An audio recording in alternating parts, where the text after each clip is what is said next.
Numéro Peut-être 9. est-ce à cause de Villa toutes les Epecuén histoires en Argentine. entourant la cité perdue de Imaginez ce que l'Atlantide. vous ressentiriez Mais si nous votre sommes tous maison était obsédés par restée l'idée de submergée découvrir pendant des un villes quart de sous siècle, marines. et Puis aussi réapparaissait cela puisse soudainement paraître, pour que vous puissiez plus la d'une visiter. a été retrouvée. Ce serait sûrement doux En réalité, amer, il y en a même même s'il ne plusieurs. restait pas grand-chose à Après voir. avoir les plus Ce fut incroyables, la réalité pour voici de les villes nombreuses sous-marines personnes les les plus plus impressionnantes impressionnantes vivaient jamais autrefois découvertes. dans ce village Numéro 15, touristique Dwarka établi en sur les Inde. rives du lago Les anciens textes Epecuén. hindous mentionnent Ce à lac plusieurs salé reprises situé une à grande ville environ appelée 600 km Dwarka, au sud-ouest qui de aurait Buenos été attaquée Aires par une en machine Argentine, volante.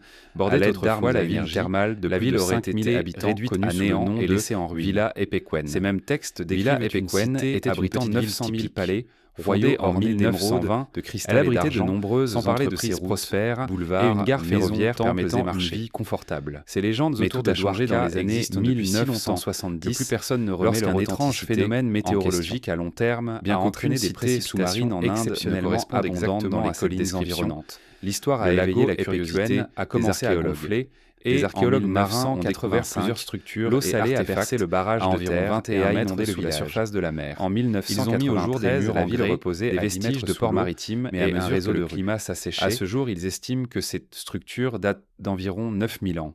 Alors, même si l'on n'a pas retrouvé d'immenses palais, royaux ni de traces d'une attaque extraterrestre, il existe des preuves suggérant que Dwarka, ou une version de celle-ci, a bel et bien existé. Avant de continuer, aimez cette vidéo, cliquez sur s'abonner et activez la cloche de notification tout de suite, sinon un mille-pattes viendra ramper sur votre visage pendant votre sommeil. Numéro 14, la ville sous-marine de Cancún. La ville mexicaine de Cancún est bien connue pour ses nombreux sites de plongée, mais elle en a ajouté un nouveau ces dernières années, la ville sous-marine de Cancún. En 2009, la construction du Museo Subacuático de Art, musée subaquatique d'art, a débuté. Il abrite plus de 400 sculptures que les plongeurs peuvent explorer au large des côtes de Cancún. Avec une voiture en béton désormais ancrée à la bonne place de parking, l'objectif de ce musée extraordinaire est de montrer la relation entre l'environnement et l'art, et il semble qu'ils y soient parfaitement parvenus. L'artiste et sculpteur Jason de Caers Taylor est l'esprit créatif derrière ce projet, et il a contribué à créer 4 installations couvrant plus de 420 mètres carrés de fond marin désert. D'autres artistes ont ensuite apporté leur propre interprétation de l'art et de la nature. Depuis l'installation de cette ville sous-marine, plus de 750 000 personnes ont eu l'occasion de la visiter, y compris la composante ambitieuse Silent Evolution, qui retrace l'évolution humaine. Bien que les sculptures soient moins récentes, elles ont déjà attiré une quantité significative de vie marine et montrent des signes prometteurs de développement corallien. Numéro 13, Port-Royal en Jamaïque. Port-Royal en Jamaïque fut autrefois décrite comme la ville la plus dépravée de l'Ouest, sans doute à cause des nombreux hors-la-loi et pirates qui y vivaient sans. Aujourd'hui, une partie de la ville repose sous l'eau, tandis qu'une autre partie se trouve toujours sur terre, témoignant de la richesse historique des lieux. Une grande partie de l'ancienne ville fut engloutie en 1692 lors d'un terrible tremblement de terre. Cette catastrophe fit disparaître près des 2/3 de la ville de l'époque, mais ce n'était que le début des malheurs. En 1907, un autre séisme frappa, suivi d'incendies, d'ouragans et d'épidémies. Port-Royal n'a jamais vraiment eu de répit, mais cela en a fait une mine d'or pour les archéologues. Des touristes du monde entier viennent y découvrir la ville sous-marine et observer l'épave d'un navire pirate dans le port de Kingston, tout proche. Il est même prévu d'y construire un musée pour exposer les découvertes. Pour l'instant, vous pouvez visiter Port-Royal, vous imprégner de son atmosphère et en apprendre davantage sur ce qui fut autrefois la ville la plus débauchée de l'Ouest, du moins selon la légende.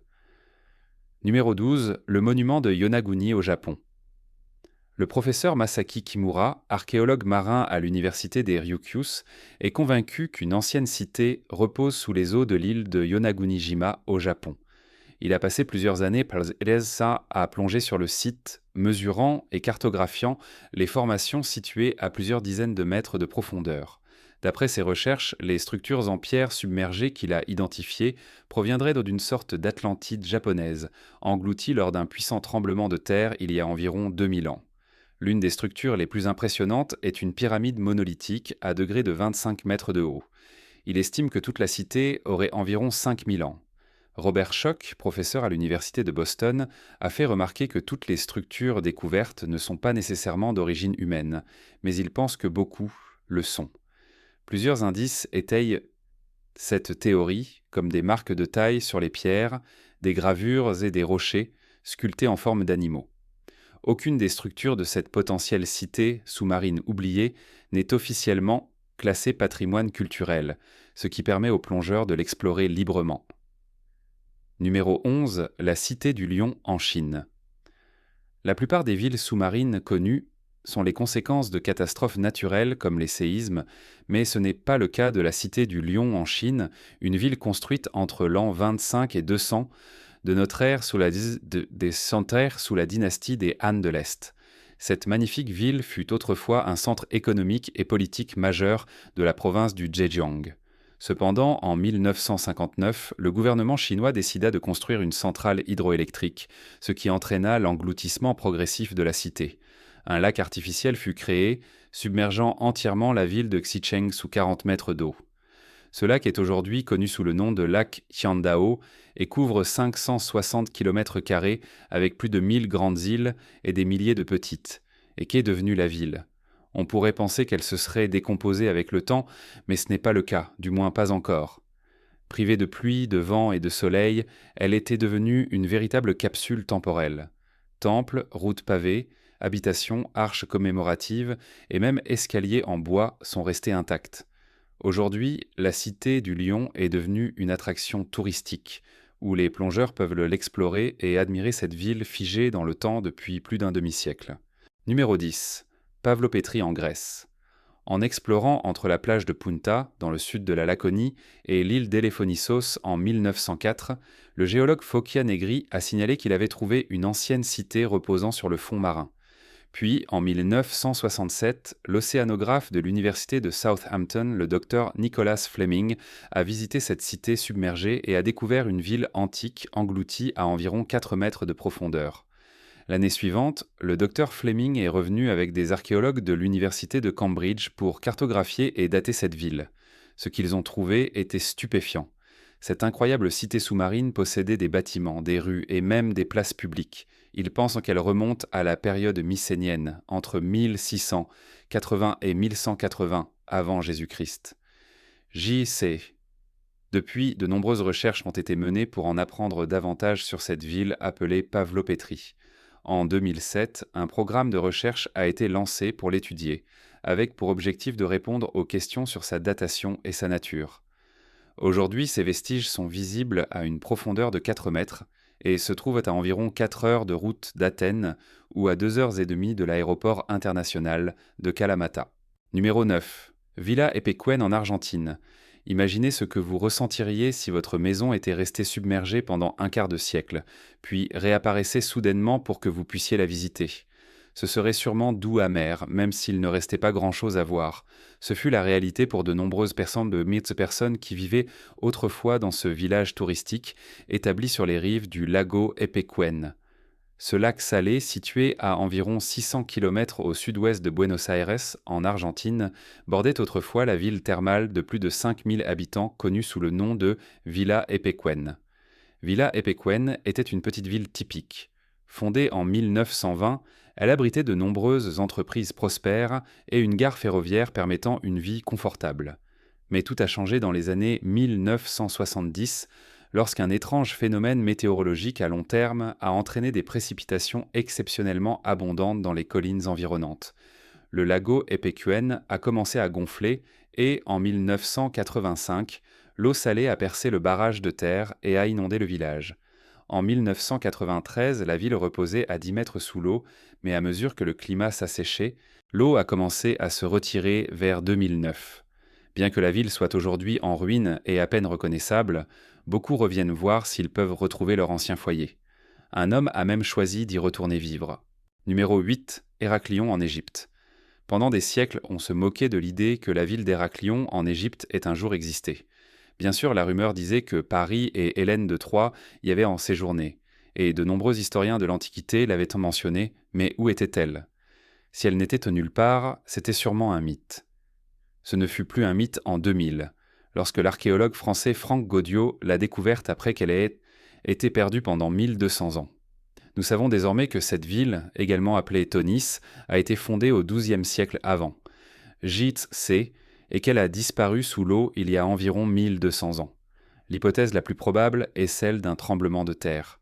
Mais maintenant ça a été retrouvé, les chercheurs et archéologues ont découvert un véritable trésor. À seulement quelques kilomètres des côtes d'Alexandrie, de nombreux artefacts ont été retrouvés.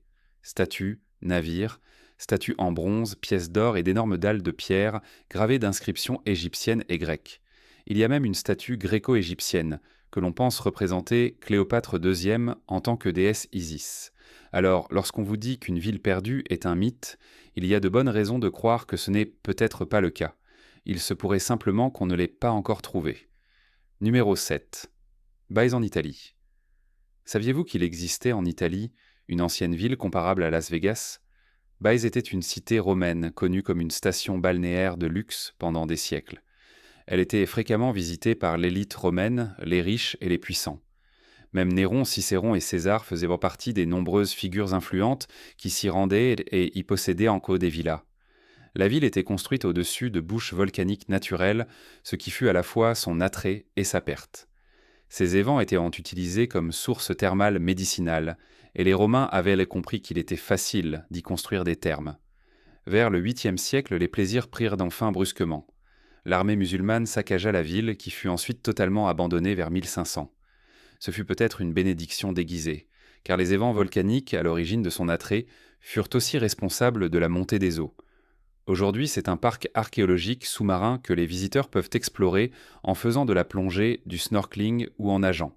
Il est même possible de faire une balade en bateau à fond de verre pour admirer les ruines. Numéro S. Atlitiam in Israël. Les archéologues ont découvert bien plus que ce qu'ils imaginaient en tombant par hasard sur une nouvelle cité engloutie. La ville sous-marine d'Atlit, en Israël, date d'environ 8000 ans et s'étendait sur près de 40 000 mètres carrés. Contrairement à d'autres cités perdues, qui comportent des statues et des temples anciens, celle-ci semblait abriter un système de subsistance marine agro-pastorale. Elle a été découverte sur la côte levantine et aurait été habitée par une société vivant de la pêche, de la chasse, de l'élevage et de la culture. Après avoir sondé le site, les archéologues y ont découvert des murs de pierre, des puits, des maisons et même un monument mégalithique. Mais ils y ont aussi trouvé des restes humains. 65 squelettes ont été découverts, dont ceux d'une femme et d'un enfant. Ce qui était particulièrement fascinant, c'était qu'ils auraient ensuite souffert de la tuberculose. Les archéologues n'ont donc pas seulement mis au jour une ville engloutie, mais peut-être aussi les premiers cas connus de cette maladie. Les scientifiques pensent également qu'Atlitiam a été abandonné à la suite d'un tsunami provoqué par une éruption volcanique. Croyez-le ou non, les énormes tas de poissons retrouvés sur place appuient cette théorie. Numéro 5. Le clocher de Kaliazine en Russie. Au-dessus des eaux du réservoir d'Ouglitch, en face de Kaliazine, sur la rivière Volga, vous pourriez apercevoir quelque chose de plutôt grand, qui dépasse de l'eau. Non, ce ne sont pas vos yeux qui vous jouent des toits des tours, il s'agit bien d'une grande et magnifique structure qui se dresse au milieu de l'eau, dans l'oblast de Tver, au nord-ouest de la Russie. Mais il y a une bonne raison pour laquelle cette structure, le clocher de Kaliazine, est là alors que rien d'autre ne l'entoure. Le clocher a été construit entre 1796 et 1800 pour faire partie du monastère de Saint-Nicolas. À l'époque, la région possédait déjà une église catholique pénicupulaire datant de 1694. Il fut équipé de 12 cloches dont certaines pesaient jusqu'à 17 tonnes. En 1939, Joseph Staline ordonna la construction du barrage d'Ouglitch, qui allait former le réservoir d'Ouglitch.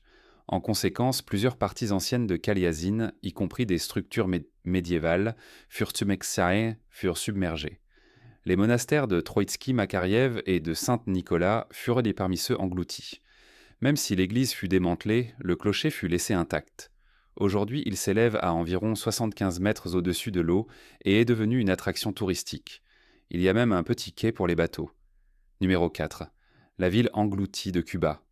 La ville engloutie de Cuba suscite toujours le débat. Certains affirment qu'il s'agit bien d'une ville submergée, tandis que d'autres pensent que ce ne sont que des formations naturelles particulières.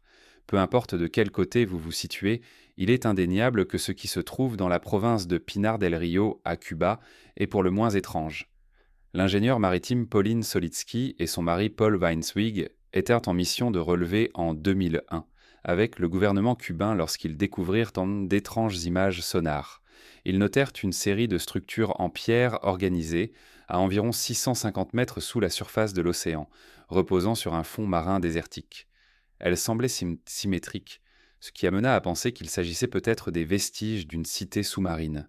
Les gouvernements, les musées nationaux et même National Geographic promirent d'enquêter. Puis plus rien. Que s'est-il passé ? En réalité, des chercheurs sont retournés sur le site et y ont vu de grands blocs de pierre ressemblant à du granit taillé. Certains semblaient empilés, d'autres isolés. À cette profondeur, il aurait fallu environ 50 000 ans pour qu'ils coulent. Or, les capacités architecturales humaines n'étaient pourtant pas aussi avancées à cette époque. Il fut donc conclu qu'il s'agissait probablement d'un phénomène naturel trompeur. Numéro 3. Les ruines pré-Inca du lac Titicaca. En l'an 2000, des archéologues effectuaient des plongées dans le lac Titicaca, entre le Pérou et la Bolivie, dans les Andes, lorsqu'ils tombèrent sur ce qu'ils crurent être un gigantesque temple antique. Après plus de 200 plongées, ils découvrirent un temple sacré, une ancienne route pré-Inca, un mur d'enceinte et une terrasse agricole. Ils réussirent donc même à retrouver des artefacts en céramique au fond du lac. Il y avait depuis longtemps des rumeurs d'une cité engloutie dans le Titicaca, mais la plongée en altitude rendait les vérifications difficiles. Le lac est situé à 3812 mètres d'altitude, ce qui en fait le lac navigable le plus élevé au monde. Pourtant, les découvertes de 2000 suffisaient à prouver qu'une civilisation ancienne, datant d'environ 1500 ans, y avait existé. Il ne s'agissait probablement pas des Incas, mais plutôt du peuple Tiahuanaco, qui vivait sur les rives du lac avant de rejoindre l'empire Inca. Depuis 2000, plusieurs nouvelles découvertes ont été faites.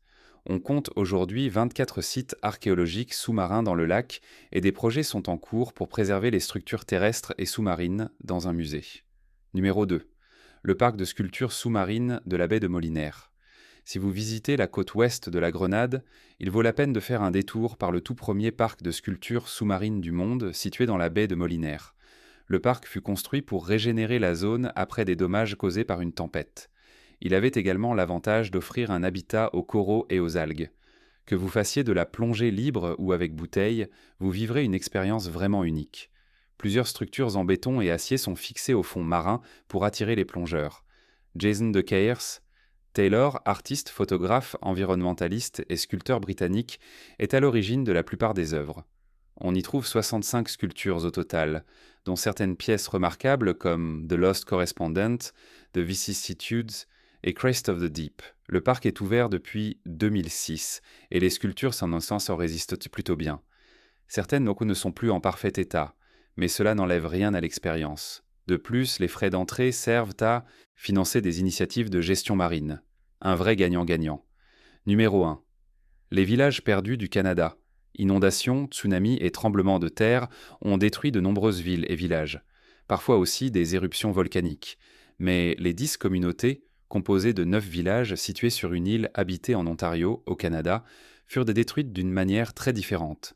Ces villages, situés dans les anciennes villes de Cornwall et Osnabrück, furent submergés pour permettre la création de la voie maritime du Saint-Laurent en 1958 et la construction du barrage Moses Sanders en 1954. Heureusement, ils ne les inondèrent pas sans prévenir. Ce fut un exercice de planification monumental qui nécessita le déplacement de familles et d'entreprises vers d'autres communautés, ainsi que le rachat des terrains. En plus de ces villages, la ville d'Iroquois fut déplacée à environ 1,5 km plus au nord et son emplacement d'origine fut inondé. Morrisburg fut partiellement submergée mais reconstruite sur un terrain plus élevé. Même une portion de la route 2 dut être déplacée avec la voie ferrée nationale canadienne. Au total, 530 bâtiments furent déplacés, beaucoup d'autres démolis et environ 6500 personnes durent tout quitter. Tout le monde n'était pas satisfait. Certains estimant que la valeur de leur maison avait été sous-évaluée et qu'ils n'avaient pas reçu l'indemnisation qu'ils méritaient.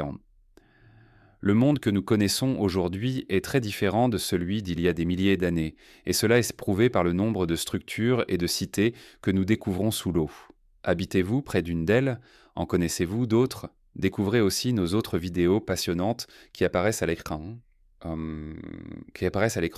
À la prochaine